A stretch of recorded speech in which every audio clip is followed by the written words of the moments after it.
நாங்க பார்க் போலட்டு யாருமே போயிருக்க மாட்டாங்க போல. சரி இவ்வளவு மழை பெய்யுது, இதுக்கு இங்கிலீஷ்ல என்ன சொல்லுவாங்க?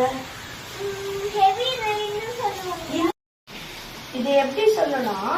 இது மாதிரி நிறைய மழை பெய்யுதுன்னா it's raining cats and dogs. புரிஞ்சுதா ஃப்ரெண்ட்ஸ்? இது மாதிரி ஹெவி ரெயின் இருந்தா அதை வந்து it's raining cats and dogs friends. இந்த வேர்டை வச்சு நீங்க வந்து புது சென்டென்ஸ் கண்டுபிடிச்சு நீங்க கமெண்ட் பண்ணுங்க.